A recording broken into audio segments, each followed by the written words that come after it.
നമസ്തേ.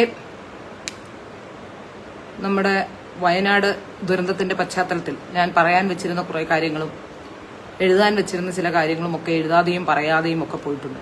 കാരണം വയനാട് ദുരന്തം നമുക്കറിയാം, അത്രമേൽ നമ്മളെ ഏവരെയും സങ്കടപ്പെടുത്തിയ ഒരു വലിയ ദുരന്തത്തിന്റെ ആഘാതം. ആ ആഘാതം പേറി നമ്മളേവരും അങ്ങനെ ഒരു അവസ്ഥയിലായിരുന്നു. അതുകൊണ്ട് തന്നെ എൻ്റെ സോഷ്യൽ മീഡിയ ഹാൻഡിലുകളിലൊക്കെ ഞാൻ കുറച്ച് ദിവസമായിട്ട് വളരെ നിശബ്ദമായിരുന്നു. ഞാൻ നേരത്തെ തന്നെ അതിനു മുമ്പ്, വയനാട് ദുരന്തം ഉണ്ടാകുന്നതിന് മുമ്പ് ചില കാര്യങ്ങൾ പറയാമെന്ന് എൻ്റെ ഫോളോവേഴ്സിനോട് ഞാൻ പറഞ്ഞിരുന്നു. വയനാട് ദുരന്തമുണ്ടായ പശ്ചാത്തലത്തിൽ അത് പറയാതെ മാറ്റിവെക്കുകയായിരുന്നു. ഇപ്പോൾ അതുമായി ബന്ധപ്പെട്ട ചില കാര്യങ്ങൾ പറയാനാണ് ഉദ്ദേശിക്കുന്നത്. ഈ പറയാൻ ഉദ്ദേശിക്കുന്ന കാര്യം ഒരർത്ഥത്തിൽ ഞാൻ സാധാരണഗതിയിൽ ഇത്രയും വർഷത്തെ എൻ്റെ ജീവിതത്തിനിടയിൽ ഒരിക്കലും സ്ത്രീകളുമായി ബന്ധപ്പെട്ട വിഷയങ്ങളിൽ സ്ത്രീകളുടെ പക്ഷത്തല്ലാതെ നിൽക്കേണ്ടതായ സാഹചര്യം എനിക്ക് ഉണ്ടായിട്ടില്ല. ഏതെങ്കിലും രീതിയിൽ അത്രയും ഫ്രോഡായ, അതായത് അത്രയും ഫ്രോഡ്നെസ് കാണിക്കുന്ന ആൾക്കാരുടെ കാര്യത്തിലല്ലാതെ ഏതെങ്കിലും തരത്തിൽ ഒരു സ്ത്രീയുടെ വ്യക്തിപരമായ വിഷയങ്ങളിൽ, അത് സൗഹൃദത്തിലായാലും ഏതൊക്കെ തരത്തിലുള്ള പ്രശ്നങ്ങളായാലും അത്തരം വിഷയങ്ങളിൽ സാധാരണഗതിയിൽ ഞാൻ ഇടപെടുകയോ അഭിപ്രായം പറയുകയോ ചെയ്യാറില്ല. അതിനി വിവാഹമാണെങ്കിലും വിവാഹമോചനമാണെങ്കിലും ഇത്തരം വിഷയങ്ങളൊക്കെ പലപ്പോഴും വരാറുണ്ട്. മാത്രമല്ല, ഞാനിങ്ങനെ സോഷ്യൽ മീഡിയ ഹാൻഡിലുകളിലൂടെ പറയുന്നത് പലതും സാമൂഹ്യ പ്രതിബദ്ധതയുള്ള കാര്യങ്ങൾ മാത്രമാണ്. എനിക്കൊരു ചാനലുണ്ട്. ആ ചാനലിലും ഞാൻ ഇതുപോലെ തന്നെ 2 സ്ത്രീകളെ പറ്റിയാണ് നിലവിൽ നേരത്തെ വാർത്ത ചെയ്തിട്ടുള്ളത്. ആ രണ്ടും, ഒന്ന് പോലീസിലെ ഹണി ട്രാപ്പ് ചെയ്ത ഒരു സ്ത്രീയെ പറ്റിയും മറ്റൊന്ന് 4-5 കല്യാണം കഴിച്ച ആണുങ്ങളെ പറ്റിക്കുന്ന ഒരു സ്ത്രീയെ പറ്റിയും. അങ്ങനെ 2 വാർത്ത മാത്രമേ സ്ത്രീകളെ സംബന്ധിച്ച് ഞാൻ ചെയ്തിട്ടുള്ളൂ. അല്ലാതെ ക്രിമിനൽ കേസ് വരുന്ന സ്ത്രീകളെ കുറിച്ച് ചെയ്യാറുണ്ട്. പക്ഷെ ഇവരെ രണ്ടിനെയും തുറന്നു കാണിക്കണമെന്നുള്ളത് അത് സമൂഹത്തിന്റെ ഒരു ആവശ്യം കൂടിയായിരുന്നു. കാരണം പോലീസിനെ ഹണി ട്രാപ്പ് ചെയ്യുക എന്ന് വെച്ചാൽ നമ്മുടെ നിയമവ്യവസ്ഥയെ മുഴുവൻ തകരാറിലാക്കാൻ കഴിയുന്ന കാര്യമാണ്. അങ്ങനെ 1-2 വിഷയങ്ങൾ മാത്രമാണ് ഇതുവരെ സോഷ്യൽ മീഡിയ ഹാൻഡിലുകളിലൂടെ സ്ത്രീകൾക്കെതിരായി പറഞ്ഞിട്ടുള്ളത്. കഴിഞ്ഞ കുറെ നാളുകളായി ഈ പറയാൻ ഉദ്ദേശിക്കുന്ന വിഷയത്തിൽ ഇതിൽ മറ്റേത് തരത്തിലുള്ള ജാതിയോ മതമോ അല്ലെങ്കിൽ കുശുമ്പോ കുന്നായ്മയോ കുത്തിത്തിരിപ്പോ ഒന്നും ദയവ് ചെയ്ത് കാണരുത്. ഇത് പറയുന്നത് ഇതും സാമൂഹ്യ പ്രതിബദ്ധതയുടെ ഭാഗമായി മാത്രം ഞാൻ പറയുന്ന ഒരു കാര്യമാണ്. കഴിഞ്ഞ കുറെ നാളുകളായി കൃഷ്ണഭക്ത എന്ന് അവകാശപ്പെട്ടുകൊണ്ട് ഒരു യുവതി കൃഷ്ണന്റെ ചിത്രം വരയ്ക്കുന്നു, അതുകൊണ്ട് കൃഷ്ണഭക്തയാണെന്നൊക്കെ അവകാശപ്പെട്ടുകൊണ്ട് എല്ലാ ഹൈന്ദവരുടെ ഇടയിലേക്കും ഹൈന്ദവ ക്ഷേത്രങ്ങളിലേക്കും ഒക്കെ പടർന്നു കയറുന്ന, ഹൈന്ദവ സംഘടനകളിലേക്കും ഒക്കെ പടർന്നു കയറുന്ന ഒരു കാഴ്ച നമ്മൾ കഴിഞ്ഞ കുറെ നാളുകളായി കണ്ടുകൊണ്ടിരിക്കുകയാണ്. അപ്പോൾ ഒരു 2 വർഷങ്ങൾക്ക് മുൻപ് ഒരു ദിവസം ഞാൻ എന്റെ ഓഫീസിലിരിക്കുമ്പോൾ മലയാളത്തിലെ ഒരു സിനിമാ സംവിധായകൻ ഇടയ്ക്കൊക്കെ നമ്മുടെ ഓഫീസിൽ വരാറുണ്ട്. അദ്ദേഹം വന്നൊരു ദിവസം എന്നോട് പറഞ്ഞു, നിന്റെ BJP-ക്കാരെല്ലാം കൂടെ ഒരു സ്ത്രീയെ ഇപ്പോ വലിയ ആളാക്കി കൊണ്ടു നടക്കുന്നുണ്ട്, അവരെ കുറിച്ചൊന്ന് അന്വേഷിക്കൂ, അവർ മഹാ ഫ്രോഡാണ് എന്ന് പറയുന്നൊരു സാഹചര്യം ഉണ്ടായി. എനിക്ക് തോന്നുന്നു അദ്ദേഹത്തിന്റെ യൂട്യൂബ് ചാനലിൽ അദ്ദേഹം അന്ന് അതിനെക്കുറിച്ചൊരു സ്റ്റോറി, അദ്ദേഹം 1/2 മണിക്കൂർ നീളുന്ന പ്രോഗ്രാമുകളാണ് പ്രോഗ്രാം ചെയ്തിട്ടുണ്ടെന്ന് തോന്നുന്നു.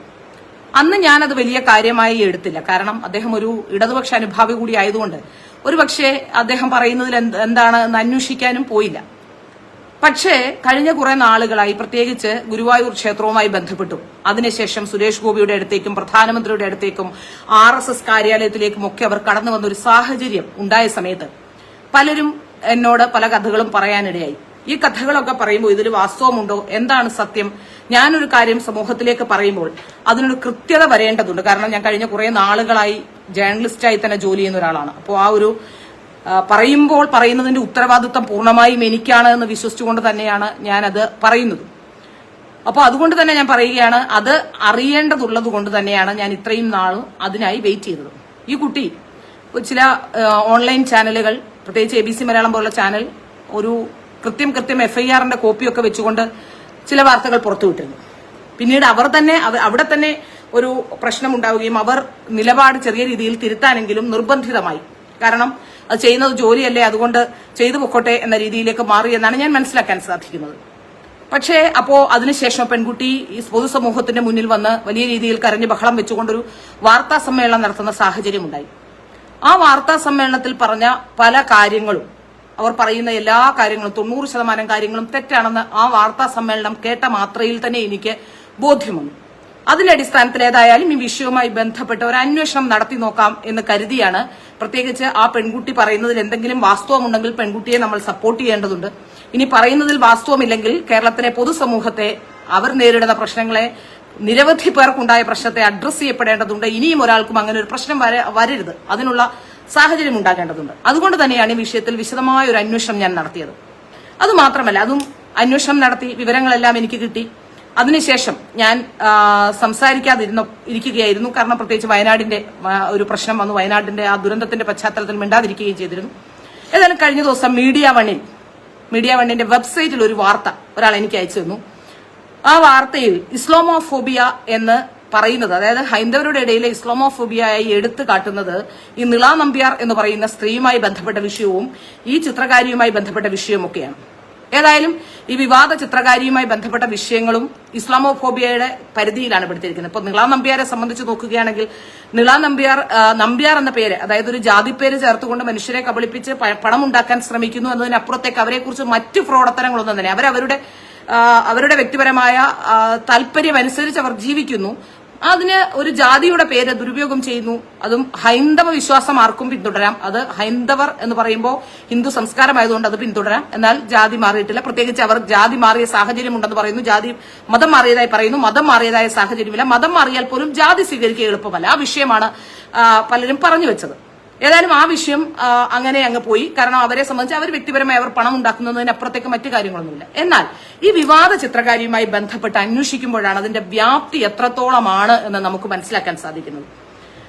ഈ പെൺകുട്ടി ഏതാണ്ട് 18 വർഷമായി ഇങ്ങനെ നിരവധി കേസുകൾ പലരെ കുറിച്ച് കൊടുക്കുന്നുണ്ട്. ആ പെൺകുട്ടി പറയുന്നത് ചിത്രം വരയ്ക്കാൻ, അതായത് കൃഷ്ണ ചിത്രം വരയ്ക്കാൻ തുടങ്ങിയതിന് ശേഷമാണ് ആ പെൺകുട്ടിക്ക് വലിയ രീതിയിലുള്ള ആക്രമണം ഉണ്ടായത്. തന്റെ സഹോദരൻ തന്നോട് പ്രോസ്റ്റിറ്റ്യൂഷൻ ചെയ്ത് ജീവിച്ചുകൂടെ എന്ന് ചോദിച്ചു എന്നൊക്കെയാണ്. ഏതായാലും 2006 ഈ പെൺകുട്ടി ആദ്യമായി ഒരു കേസ് താമരശ്ശേരി കോടതിയിൽ നൽകുന്നത്. ഈ കേസുമായി ബന്ധപ്പെട്ട വിവരങ്ങളൊന്നും തന്നെ ഇന്ന് പുറത്തു വന്നിട്ടില്ല. അന്ന് ആ കുട്ടി 9ാം ക്ലാസ്സിൽ പഠിക്കുന്ന കുട്ടിയാണ്. 9ാം ക്ലാസ്സിൽ പഠിക്കുന്ന ഈ കുട്ടി ഒരു ദിവസം അച്ഛനുമായി പിണങ്ങി റോഡിലേക്ക് ഇറങ്ങി അവിടെ നിൽക്കുമ്പോൾ ഒരു കാറ് വരികയും കാറിൽ ഒരാൾ കൂട്ടിക്കൊണ്ടുപോവുകയും അയാളുടെ വീട്ടിലേക്ക് കൊണ്ടുപോവുകയും വീടിനടുത്തെത്തുമ്പോൾ അതായത് വീടിന് പറമ്പിലേക്ക് കയറി നിൽക്കാൻ ആവശ്യപ്പെടുകയും അമ്മ വന്ന് വാതിൽ തുറന്ന ശേഷം ആ വീട്ടിലേക്ക് കൊണ്ടുപോവുകയും ആ കുട്ടിയെ പീഡിപ്പിക്കാൻ ശ്രമിക്കുകയും ചെയ്തു എന്നായിരുന്നു ഈ കുട്ടി ആദ്യം നൽകിയ പരാതി. ഈ കുട്ടി ഈ പരാതി നൽകിയ ശേഷം അതിന്റെ FIRന്റെ കോപ്പി അടക്കം എല്ലാ വിഷയങ്ങളും എല്ലാ തെളിവുകളും എന്റെ കയ്യിലുണ്ട്. അതായത് ഞാൻ നിങ്ങളെ ഇത് ഒരു കാര്യം കൂടി കാണിച്ചു തരാം.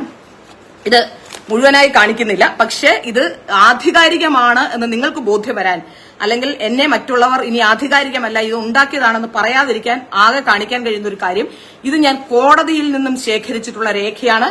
കോടതിയിൽ നിന്നും ട്രൂ കോപ്പി, അതായത് സർട്ടിഫൈഡ് കോപ്പിയാണ് എന്റെ കയ്യിലിരിക്കുന്ന രേഖകൾ. ഒന്നല്ല, എന്റെ കയ്യിൽ നിരവധി രേഖകൾ, ഇത്രയധികം രേഖകളുണ്ട്. ഇനി ഫോണിലും ഇതുപോലെ രേഖയുണ്ട്, നിങ്ങൾക്ക് കാണാവുന്നതാണ്. ട്രൂ കോപ്പി എന്നാണ്, ട്രൂ കോപ്പി എന്ന് എഴുതി അറ്റസ്റ്റ് ചെയ്ത, അതായത് കോടതിയിൽ നിന്നുള്ള ഒറിജിനൽ രേഖകളാണ് എന്റെ കയ്യിലിരിക്കുന്നത്. അതുകൊണ്ട് ഇനി ഈ രേഖകൾ ഞാൻ ഉണ്ടാക്കിയതാണ് എന്ന് ആരും പറയരുത്. അതിനുവേണ്ടിയാണ് ഇത് ഒറിജിനൽ രേഖയാണ് എന്ന് നിങ്ങളെ ബോധ്യപ്പെടുത്തുന്നത്.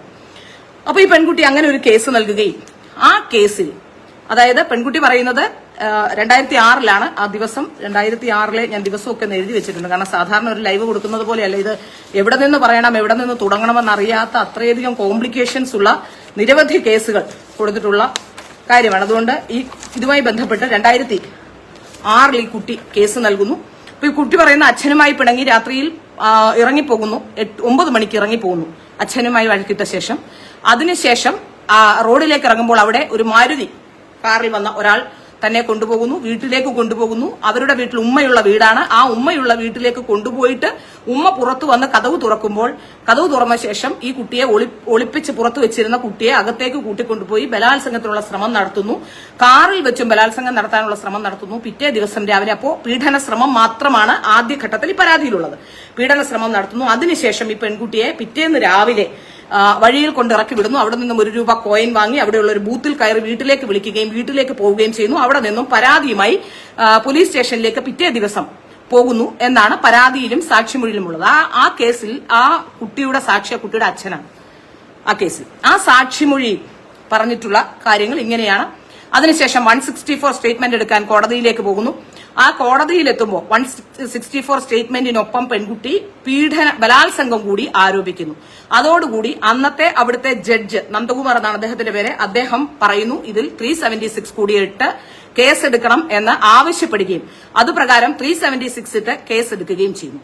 സ്വാഭാവികമായി അതിൽ നമുക്ക് പ്രത്യേകിച്ചൊന്നും പറയാനില്ല. ചിലപ്പോ കുട്ടികളാണ്, അല്ലെങ്കിൽ ഏതെങ്കിലും തരത്തിലുള്ള പീഡന ശ്രമങ്ങൾ സ്ത്രീകൾക്കെതിരെയും പുരുഷന്മാർക്കെതിരെയും ഒക്കെ ഇപ്പോൾ ഉണ്ടാകാറുണ്ട്. ആ തരത്തിൽ കേസ് എടുക്കാവുന്നതാണ്. കേസ് എടുക്കുന്നതിനും കേസ് കൊടുക്കുന്നതിനും തെറ്റില്ല എന്ന് തന്നെ വിശ്വസിക്കുന്ന ഒരാളാണ് ഞാൻ. പക്ഷെ അവിടെ സംഭവിച്ചത് എന്താണെന്ന് ചോദിച്ചാൽ, ഈ കേസുമായി മുമ്പോട്ട് പോകുമ്പോൾ ഏതാണ്ട് ഈ കേസിന്റെ വിചാരണ വേളയിൽ അച്ഛനും മകളും മൊഴി മാറ്റുകയും അതിനിടയിൽ ഒരു സംഭവം ഉണ്ടാകുന്നത് ഈ കേസുമായി ബന്ധപ്പെട്ട് ബലാത്സംഗ ശ്രമം ആയിരുന്നു ആദ്യം, അതിനുശേഷം ബലാത്സംഗത്തിലേക്ക് മാറുന്നു. ആ കേസുമായി ബന്ധപ്പെട്ട് കുട്ടിയെ പരിശോധനയ്ക്ക് വിധേയമാക്കുമ്പോൾ മെഡിക്കൽ റിപ്പോർട്ടിൽ അങ്ങനെ യാതൊരു തരത്തിലുള്ള പീഡനമോ പീഡനത്തിന്റെ ലക്ഷണങ്ങളോ ഇല്ല എന്ന് കണ്ടെത്തുകയും അവസാനം ഈ കേസിന്റെ വിചാരണ വേളയിൽ ആ പ്രതി എന്ന് ആരോപിക്കപ്പെട്ടയാൾ അയാൾ ഒരു ബിസിനസ്സുകാരനായിരുന്നു, പ്രവാസിയായിരുന്നു, ഏതാണ്ട് ആ കുട്ടിയുടെ അച്ഛന്റെ അതേ പ്രായമുള്ള ഒരാളായിരുന്നു. അയാൾക്ക് അയാളുടെ ജീവിതം നഷ്ടപ്പെട്ടു, അയാൾ അറസ്റ്റ് ചെയ്യപ്പെട്ടു, അയാളുടെ കുടുംബം നഷ്ടപ്പെട്ടു, അയാൾ നാട് വിട്ടുപോകുന്ന അവസ്ഥയെത്തി. നാട്ടിലെവിടെയും അദ്ദേഹത്തിനെതിരെ പോസ്റ്ററുകൾ വന്നു, അദ്ദേഹത്തിന്റെ കുടുംബം ഉപേക്ഷിച്ചു പോയി. അങ്ങനെ നിരവധി പ്രശ്നങ്ങൾ ആ വിഷയവുമായി ബന്ധപ്പെട്ടുണ്ടായി. ഈ വിഷയവുമായി ബന്ധപ്പെട്ടുണ്ടായ ശേഷമുണ്ടായ ഏറ്റവും വലിയ കാര്യം എന്ന് പറയുന്നത്, പിന്നീട് ഒരു 4-5 കൊല്ലത്തിനകം ഈ കുട്ടിയും അച്ഛനും കോടതിയിൽ മൊഴിമാറ്റി പറയുന്നു. ഈ മൊഴിമാറ്റി പറയുന്നതോടെ ഈ കേസിൽ അയാൾ നിരപരാധിയാണെന്ന്, പ്രത്യേകിച്ച് മൊഴി മാറ്റിയത് മാത്രമല്ല നിരപരാധിയാണെന്ന് കാണാൻ മെഡിക്കൽ റിപ്പോർട്ടിലും ഒന്നും ഉണ്ടായിരുന്നില്ല. അതുകൊണ്ട് നിരപരാധിയാണെന്ന് കണ്ട് ഈ ആളെ വെറുതെ വിടുന്നു. അങ്ങനെയാണ് ആ സംഭവം ഉണ്ടായത്. അതിനുശേഷം 2016 ആ പെൺകുട്ടി ആ പത്രസമ്മേളനത്തിൽ തന്നെ പറഞ്ഞത് താൻ ഒരു കേസ് മാത്രമേ കൊടുത്തിട്ടുള്ളൂ. അത്തരത്തിൽ പിന്നെ കൊടുത്ത കേസുകളെല്ലാം തന്നെ ആരെങ്കിലും സൈറ്റ് അടിച്ച് കാണിച്ചതോ ചീത്ത പറഞ്ഞതോ എന്നൊക്കെയാണ് ഏതായാലും ആ പെൺകുട്ടി അവകാശപ്പെട്ടത്. എന്നാൽ അത്തരത്തിലുള്ള കേസുകളല്ല. പിന്നീട് നിരവധി കേസുകൾ, പല തരത്തിലുള്ള കേസുകൾ, അതിൽ 354 അടക്കമുള്ള വകുപ്പുകൾ ചേർത്തുകൊണ്ട് പലതരത്തിലുള്ള കേസുകൾ, അതായത് സ്ത്രീകളുടെ ആത്മാഭിമാനം തകർക്കാൻ ശ്രമിച്ച തരത്തിലുള്ള നിരവധി കേസുകൾ ഈ പെൺകുട്ടി നൽകിയിട്ടുണ്ട്. അതിനുശേഷം ഈ പെൺകുട്ടി അതായത് ഞാനൊരു റേപ്പ് വിക്ടിമാണ്, തന്റെ കേസ് ഇതുമായി ബന്ധപ്പെട്ട് അയാളെ വെറുതെ വിട്ടു, അന്ന് മുതൽ അയാൾ ഉപദ്രവിക്കുകയാണെന്നൊക്കെ പറഞ്ഞുകൊണ്ട് മറ്റൊരു കേസിന്റെ ഡീറ്റെയിൽസ് ആണ് അന്ന് പത്രസമ്മേളനത്തിൽ ഈ പെൺകുട്ടി ആരോപിച്ചത്. അതുകൊണ്ടാണ് ആ കേസുമായി ബന്ധപ്പെട്ട് വാർത്തകൾ വരുന്നത് കൊണ്ട് മാത്രമാണ് തന്നെ ഈ തരത്തിൽ ആക്ഷേപിക്കുന്നത് എന്ന് പറഞ്ഞുകൊണ്ടാണ് ആ പെൺകുട്ടി രംഗത്ത് വന്നത്. ആ കേസുമായി ബന്ധപ്പെട്ട് ആ കുട്ടി പറയുന്നത് ഒരു ഡോക്ടറെന്ന്.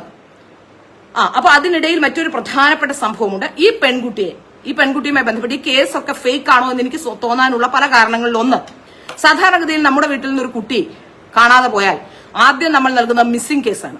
അങ്ങനെ ഒരു മിസ്സിംഗ് കേസ് ഈ വിഷയത്തിൽ ഉണ്ടായിട്ടേ ഇല്ല. ഈ പെൺകുട്ടിയെ കാണാതെ പോയിട്ട് അച്ഛൻ രാത്രി അയലോക്കത്തുള്ള ആരെയോ കൂടി കൊണ്ടുപോയി തിരഞ്ഞു എന്ന് പറയുന്നു. പക്ഷേ അത് ഒരു മിസ്സിംഗ് കേസായി വന്നിട്ടില്ല. പിന്നീട് നൽകുന്നത് ബലാത്സംഗ ശ്രമവും ബലാത്സംഗവും ഒക്കെ ഉള്ള വകുപ്പുകൾ ചേർത്തുകൊണ്ടുള്ള കേസുകളാണ്. ആ കേസിലും ആ വീട്ടിൽ ഉമ്മയുള്ള വീട്ടിലേക്ക് അയാൾ കൊണ്ടുപോയി എന്നാണ് പറയുന്നത്.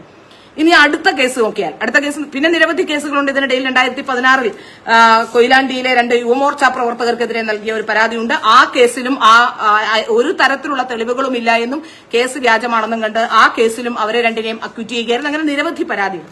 ഈ പെൺകുട്ടി വളരെ ബലത്തോടു കൂടി വന്ന് എന്തുകൊണ്ടാണ് പറയുന്നത് എന്ന് വെച്ചാൽ, ഇത്തരത്തിലുള്ള കേസുകളിൽ പെടുമ്പോൾ എങ്ങനെയെങ്കിലും ഓടി രക്ഷപ്പെടാനും അതിൽ നിന്ന് രക്ഷപ്പെട്ടു പോകാനുമാണ് എല്ലാവരും ശ്രമിക്കുക. അപ്പോൾ ആരും വന്ന് ഞാൻ ഇങ്ങനെ ചെയ്തിട്ടുണ്ട്, അല്ലെങ്കിൽ ഇത്തരത്തിലൊരു കേസിൽ പ്രതിയായിട്ടുണ്ട്, ആ കേസ് വ്യാജമായിരുന്നു എന്ന് പറയാൻ വീണ്ടും നാണം കെടാൻ ആരും വരില്ല. അത് തന്നെയാണ് ഈ പെൺകുട്ടിക്ക് ഇപ്പോഴും തുണയായി നിൽക്കുന്നതെന്നാണ് എനിക്ക് മനസ്സിലാക്കാൻ സാധിക്കുന്നത്. ഈ പെൺകുട്ടി 2016 ആണ് ഈ പെൺകുട്ടി പറയുന്നത്, ഈ പെൺകുട്ടി ചിത്രം വരയ്ക്കാൻ പഠിച്ചു എന്ന് പറയുന്നുണ്ട്.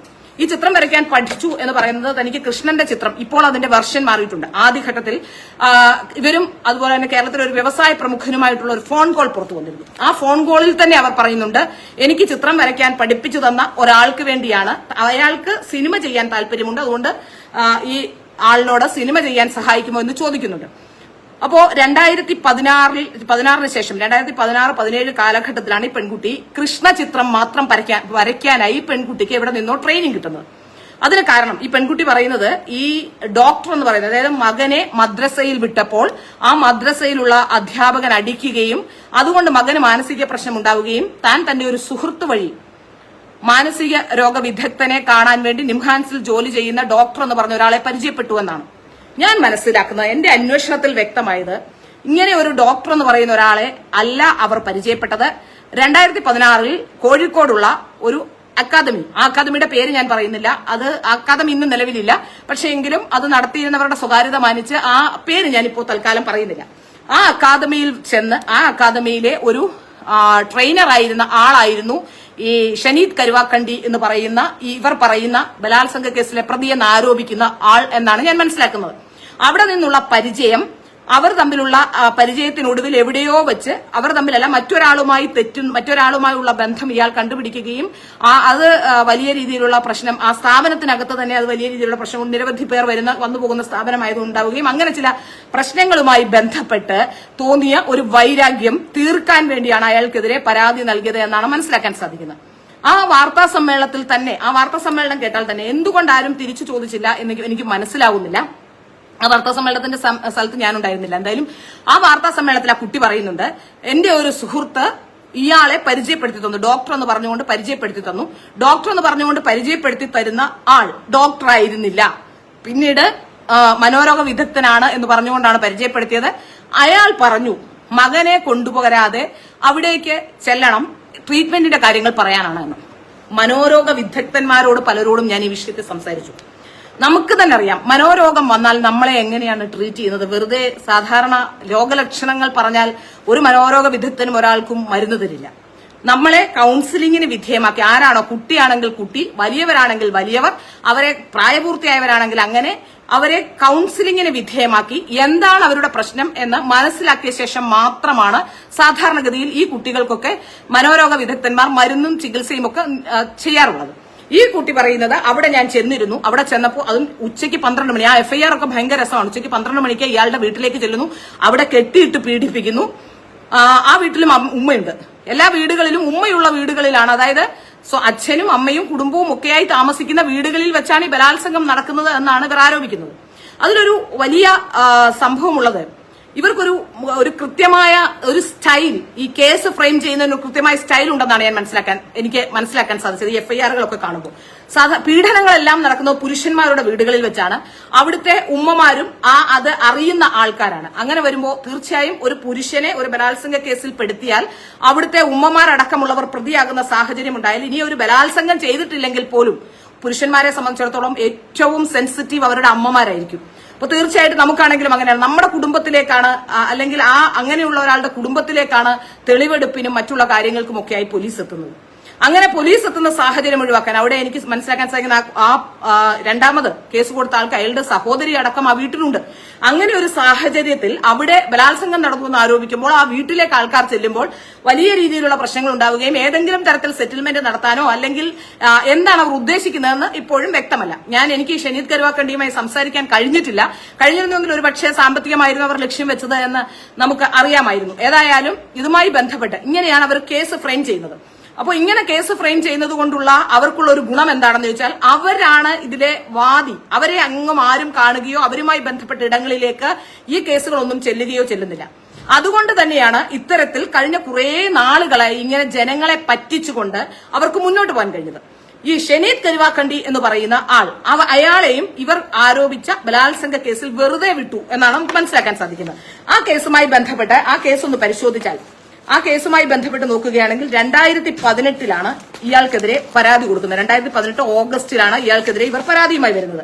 ആ 2018 ഓഗസ്റ്റിൽ തന്നെ ഇപ്പോഴും അവരുടെ സോഷ്യൽ മീഡിയ ഹാൻഡിലിൽ, അതായത് ഇൻസ്റ്റാഗ്രാമിൽ ഈ ജനുവരിയിൽ, അതായത് നമ്മുടെ പ്രധാനമന്ത്രിയുമായി ബന്ധപ്പെട്ട് പ്രധാനമന്ത്രിയുടെ പ്രോഗ്രാം കഴിഞ്ഞ ശേഷം അവർ ഈ ഷനീദുമായുള്ള ചിത്രം പങ്കുവച്ചിട്ടുണ്ട്. അതായത് ഷനീദ് മാത്രമാണ് ഈ കേസിൽ, അതായത് ഷനീദിന് മറ്റു കുടുംബമില്ലാത്തതുകൊണ്ട്, അതായത് ഭാര്യയോ വിവാഹമോ കഴിക്കാത്തത് കൊണ്ട് ഈ കേസിൽ ഷനീദ് മാത്രമാണ് ഇത്തരം കേസുകളിൽ ഇവരോട് പൊരുതി വിജയിച്ചു നിന്നിട്ടുള്ളത്. ബാക്കിയുള്ളവരെല്ലാം കേസുമായി ബന്ധപ്പെട്ട് കേസ് നടത്തിപ്പിന്റെ ഭാഗങ്ങളിൽ പലപ്പോഴും ഏതെങ്കിലും തരത്തിൽ മൊഴി മാറ്റാനുള്ള സാഹചര്യം ഉണ്ടാവുകയോ അങ്ങനെയൊക്കെ ഉണ്ടായി പോവുകയായിരുന്നു. അപ്പോൾ അതുകൊണ്ടാണ് അവർ കൃത്യമായി വീണ്ടും ആ ഷനീദ് കരുവാക്കണ്ടിയുമായുള്ള ചിത്രം 2018 അവരുടെ ഇൻസ്റ്റാഗ്രാമിൽ ഇപ്പോഴും തന്നെ അതിക്രൂരമായി പീഡിപ്പിച്ചു എന്ന് പറയുന്ന ഒരാളെ, അയാളുടെ കൂടെ ചേർന്നുള്ള ഒരു പടം അവരിപ്പോഴും ആ 2018 2018 പടം എന്ന് പറഞ്ഞുകൊണ്ട് 2024 അവരിപ്പോഴും പങ്കുവച്ചിട്ടുണ്ട്. ഈ ജനുവരിയിൽ ഞാൻ അവരുടെ സോഷ്യൽ മീഡിയ ഹാൻഡിൽ നോക്കിയപ്പോൾ എനിക്ക് കാണാൻ കഴിഞ്ഞിട്ടുണ്ട്. ആ പടം ഇപ്പോഴും അവിടെയുണ്ട്.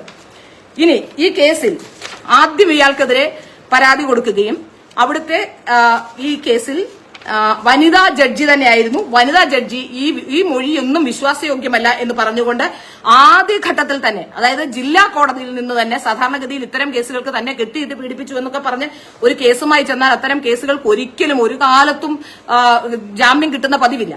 അങ്ങനെ ആ കോടതിയിൽ നിന്ന് ആദ്യഘട്ടത്തിൽ തന്നെ ജാമ്യം അനുവദിച്ചു. ഹൈക്കോടതിയിൽ പോലും അയാൾക്ക് പോകേണ്ടി വന്നില്ല എന്നാണ് എനിക്ക് മനസ്സിലാക്കാൻ സാധിക്കുന്നത്. അതിനുശേഷം പിന്നീട് അയാൾക്കെതിരെ വീണ്ടും അയാൾ വീട്ടിൽ കയറി, അതായത് ജാമ്യത്തിൽ നിൽക്കുന്ന പ്രതി വീട്ടിൽ കയറി ആക്രമിക്കുന്നു എന്ന് പറഞ്ഞുകൊണ്ട് ഇയാൾക്ക് ജാമ്യം കിട്ടിയതുകൊണ്ട് മറ്റൊരു കേസ് കൂടി ഇവർ നൽകുന്നു. ആ കേസിന് ശേഷം വീണ്ടും ഈ കേസുമായി ബന്ധപ്പെട്ട് ഈ കേസ് വ്യാജ കേസാണെന്ന് പോലീസ് കണ്ടെത്തുകയും പോലീസ് കേസ് റഫർ ചെയ്യുകയും ഈ കേസ് വേണ്ട എന്ന് പറഞ്ഞുകൊണ്ട് റഫർ ചെയ്ത് കളയുകയും ചെയ്തു. കാരണം ഇത് വ്യാജമാണെന്ന് കണ്ടെത്തുന്നു. അതിനുശേഷം കോടതിയിലെത്തുകയും ഈ കേസിൽ കോടതിയിലെത്തുമ്പോഴാണ് 2006 കേസുമായി ബന്ധപ്പെട്ട് ഈ ഷനീദ് കരുവാക്കണ്ടി ഈ ഡീറ്റെയിൽസ് മുഴുവൻ കോടതിയിൽ ഹാജരാക്കുന്നു. അപ്പോൾ കോടതിയിൽ ചോദിക്കുമ്പോഴും ഇവർ പറയുന്നത് താൻ മറ്റൊരു പരാതിയും നൽകിയിട്ടില്ല എന്നാണ് കോടതിയിൽ ജഡ്ജിയോട് പറഞ്ഞത്. അപ്പോ ഈ കേസുമായി ബന്ധപ്പെട്ട രേഖകൾ ഈ ഷനീദ് അടക്കമുള്ള അവരുടെ അഭിഭാഷകൻ കോടതിയിൽ കാണിക്കുകയും അതുമായി ബന്ധപ്പെട്ട് ജഡ്ജി ചോദിക്കുമ്പോൾ അച്ഛൻ കള്ളു കുടിച്ചപ്പോൾ അറിയാതെ ചെയ്തു നൽകിയ കേസാണ് എന്നാണ് അന്ന് അവർ പറഞ്ഞത്. ഇതിന്റെ അടിസ്ഥാനത്തിൽ കൂടിയാണ് ഈ പരാതിക്കാരി ഒരു തരത്തിലും വിശ്വാസയോഗ്യമായ ഒരാളല്ല എന്ന് പറഞ്ഞതുകൊണ്ടാണ് ഇവരെ തീർച്ചയായും ഈ കേസിൽ നിന്ന് ഒഴിവാക്കിയത്. അതുകൊണ്ട് തന്നെ ഇവർക്ക് ഈ കേസിൽ ഇവർ ഈ കേസിൽ ഇയാൾക്ക് കുറ്റവിമുക്തനാക്കപ്പെടുകയും ഈ കേസിൽ ഇവർക്കൊന്നും ചെയ്യാതിരിക്കും ഇവർ ഹൈക്കോടതിയിലേക്ക് പിന്നീട് പോയിട്ടുമില്ല. എന്നാൽ ഇവർ പറയുന്ന ഈ കഥകളെല്ലാം വ്യാജമാണ് എന്ന് നമുക്ക് ഒറ്റ നോട്ടത്തിൽ തന്നെ മനസ്സിലാക്കാൻ സാധിക്കും. ഇനി 2016 ഇവർ 2 ചിത്രം വരയ്ക്കാനാണ്, കൃഷ്ണനുമായി ബന്ധപ്പെട്ട 2 ചിത്രം വരയ്ക്കാനാണ് ഇവർ പഠിച്ചത്. അതിലൊരു ചിത്രമാണ് ഇവർ കൊണ്ടു നടന്ന് ഇപ്പോൾ അവർ വരച്ചു എന്ന് അവകാശപ്പെട്ടുകൊണ്ട് കൊണ്ടു നടക്കുന്നത്. മറ്റൊരു ചിത്രം അവർ വരച്ചത് അത്ര പൂർണ്ണമായില്ല. ഇതിനിടയിൽ ഇവർ ആൾദൈവമാകാൻ ശ്രമം നടത്തി. കാലിന്റെ അടിയിൽ നീല കാണുന്നു, കൃഷ്ണന്റെ അവതാരമാണ് എന്നൊക്കെ പറഞ്ഞു വരുത്താൻ ശ്രമം നടത്തി. പിന്നീടാണ് കൃഷ്ണന്റെ വർണ്ണം മനസ്സിലാവുകയും പിന്നീട് അതിൽ നിന്ന് ആൾദൈവമാകുന്നതിൽ നിന്ന് പിന്മാറുകയും ഒക്കെ ചെയ്യുകയായിരുന്നു. ഏതായാലും ഇവരുടെ ഈ ഗുരുവായൂരിലേക്കുള്ള വരവ് സംശയാസ്പദമാണ്. കാരണം ഈ ഡോക്ടറുമായി ബന്ധപ്പെട്ട് ഒരു കാര്യം കൂടി പറയാനുണ്ട്. ഈ കേസുമായി ബന്ധപ്പെട്ട് ഇവർ പറയുന്നു ഇവരുടെ ഒരു സുഹൃത്ത് ഇയാളെ പരിചയപ്പെടുത്തി കൊടുക്കുന്നു, ഡോക്ടറാണെന്ന് പറയുന്നു. അയാൾ ഇവരെ വിളിച്ചു വരുത്തി ബലാത്സംഗം ചെയ്യുന്നു എന്നാണ്. അങ്ങനെയെങ്കിൽ ഈ സുഹൃത്ത് എവിടെ? ഈ സുഹൃത്ത് അങ്ങനെ ഒരു സംഭവം ഉണ്ടായിട്ടുണ്ടെങ്കിൽ ആ സുഹൃത്ത് ഒന്നുകിൽ സാക്ഷിയോ അല്ലെങ്കിൽ പ്രതിയോ ആകണം. കാരണം ഞാൻ എന്റെ ഒരു സുഹൃത്ത് വഴി മറ്റൊരാളെ അയാൾ ഡോക്ടറാണെന്ന് പറഞ്ഞുകൊണ്ട് ഡോക്ടർ അല്ല എന്ന് ബോധ്യം വരുന്നു, ബലാത്സംഗം ചെയ്തിട്ടുണ്ടെങ്കിൽ തീർച്ചയായും അതിൽ ഇയാൾ പ്രതിയോ അല്ലെങ്കിൽ സാക്ഷിയോ ആവണം. അയാൾ എവിടെ? അയാൾ പ്രതിയുമല്ല സാക്ഷിയുമല്ല ഈ കേസിൽ. ഇതുപോലെ തന്നെയാണ് ആദ്യത്തെ കേസിലും.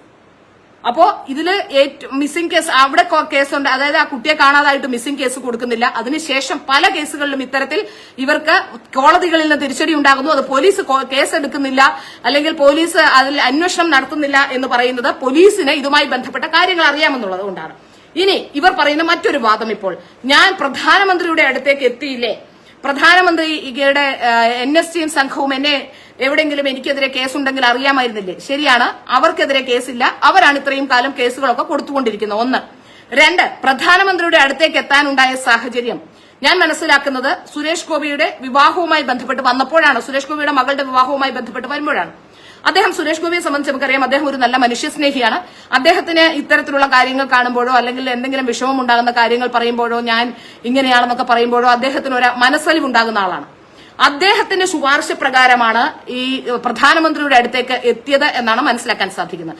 അവിടെ നിന്ന് അവർ കാര്യാലയത്തിലേക്ക് എത്താനുണ്ടായ സാഹചര്യം, അവർ ആരാണ് അവരെ കാര്യാലയത്തിൽ എത്തിച്ചെന്ന വിഷയത്തെക്കുറിച്ച് കൃത്യമായി കാര്യങ്ങൾ വ്യക്തമായിട്ടുണ്ട് എന്നാണ് എനിക്ക് മനസ്സിലാക്കാൻ സാധിക്കുന്നത്. ഇനി മറ്റൊരു വ്യവസായ പ്രമുഖനുമായി ബന്ധപ്പെട്ടാണെങ്കിൽ, ഒരു കേരളത്തിലെ ഏറ്റവും വലിയൊരു വ്യവസായ പ്രമുഖനുമായി ബന്ധപ്പെട്ട ഒരു ഓഡിയോയും ഒരു ചിത്രവും ഇവരെ രണ്ടുപേരും കുടിക്കുന്ന ഒരു ചിത്രവും പുറത്തു വന്നിരുന്നു. അതൊന്നും ഞാൻ കേൾപ്പിക്കുന്നില്ല, കാരണം ഒരു സ്ത്രീയുടെ വിഷയമായതുകൊണ്ട് സ്വകാര്യതയും അയാളുടെ സ്വകാര്യതയും നമുക്ക് മാനിക്കേണ്ടതുള്ളതുകൊണ്ട് അതൊന്നും ഞാൻ ഇപ്പോ കാണിക്കാനോ കേൾപ്പിക്കാനോ ഒന്നും ശ്രമിക്കുന്നില്ല. അതെല്ലാം കയ്യിലുണ്ട്. പക്ഷേ നമുക്ക് പല ഘട്ടങ്ങളിലായി പലയിടത്തുനിന്നും അയച്ചു കിട്ടിയതും ഒക്കെയാണ്. പക്ഷേ എങ്കിലും അതിൽ വളരെ കൃത്യമായി തന്നെ ഇദ്ദേഹത്തിന്റെ ഐഡന്റിറ്റി വെളിവാകുന്ന രീതിയിൽ ഇവർ സംസാരിച്ച്, അതായത് ഒരു കാര്യവുമില്ലാതെ ഇദ്ദേഹത്തിന്റെ ഐഡന്റിറ്റി മനസ്സിലാകുന്ന രീതിയിൽ സംസാരിച്ചുകൊണ്ടാണ് ഈ ഓഡിയോ എടുത്തിരിക്കുന്നത്. ആ ഓഡിയോ ഏതായാലും ആ വ്യവസായ പ്രമുഖൻ പുറത്തുവിടില്ല. ഇവരുടെ ഏതാണ്ട് മുത്തച്ഛനാകാൻ പ്രായമുള്ള ഒരു വ്യവസായ പ്രമുഖനാണ്. അയാൾ ഏതായാലും ആ ഓഡിയോ പുറത്തുവിടുമെന്ന് ഞാൻ വിശ്വസിക്കുന്നില്ല. തീർച്ചയായും ആ ഓഡിയോ പുറത്തു വന്നതും അവരുടെ കയ്യിൽ നിന്ന് തന്നെയാണെന്ന് നമുക്ക് സാധാരണ ആൾക്കാർക്ക് മനസ്സിലാവും. ഇനി എനിക്ക് പറയാനുള്ള മറ്റൊരു കാര്യം, നിങ്ങളിപ്പോ ഈ കൃഷ്ണഭക്തി ആയതുകൊണ്ടോ ഇവർ കൃഷ്ണന്റെ ചിത്രം വരച്ചതോ ഒന്നുമല്ല എന്റെ പ്രശ്നം. അവർക്ക് ഇനിയും കൃഷ്ണന്റെ ചിത്രം വരയ്ക്കാം, അവർ കൃഷ്ണഭക്തി ആയിക്കോട്ടെ, അത് അവർക്ക് ചെയ്യാവുന്നതാണ്. അതിന് യാതൊരു തരത്തിലുള്ള പ്രശ്നങ്ങളും ഇവിടുത്തെ ഹൈന്ദവ സമൂഹം കൽപ്പിക്കുന്നില്ല. പക്ഷെ അവരുടെ പ്രശ്നം, ഈ വിഷയം ഞാൻ പറയാനുണ്ടായ സാഹചര്യം, ഇത്രയും കാലം അവർ ഈ മുസ്ലിം കമ്മ്യൂണിറ്റിയിലുള്ള, കമ്മ്യൂണിറ്റി എന്ന് എനിക്ക് പറയാതിരിക്കാൻ നിവൃത്തിയില്ലാത്തതുകൊണ്ടാണ് പറയുന്നത്, മുസ്ലിം കമ്മ്യൂണിറ്റിയിലുള്ള നിരവധി യുവാക്കളെ ഇത്തരത്തിൽ പെടുത്തി അവരുടെ കുടുംബം നശിപ്പിച്ച് പലതരത്തിലുള്ള പ്രശ്നങ്ങൾ ഉണ്ടാക്കിയ ശേഷം അവരുടെ മതവിഭാഗത്തെ കുറ്റം പറഞ്ഞുകൊണ്ട് മറ്റൊരു മതവിഭാഗത്തിലേക്ക് വരുന്നത് കൃത്യമായ രാഷ്ട്രീയ ലക്ഷ്യങ്ങളോടെയാണ് എന്ന് നിങ്ങളിലുള്ളവർ തിരിച്ചറിയണം. ഇവിടെ സംഭവിച്ചത് എന്താണെന്ന് ചോദിച്ചാൽ ഇത്തരത്തിൽ അവരുടെ മതവിഭാഗത്തെ പിന്തള്ളിക്കൊണ്ട് അവർ പറയുന്നത് അവർ കൃഷ്ണഭക്തയാണ് എന്നാണ്.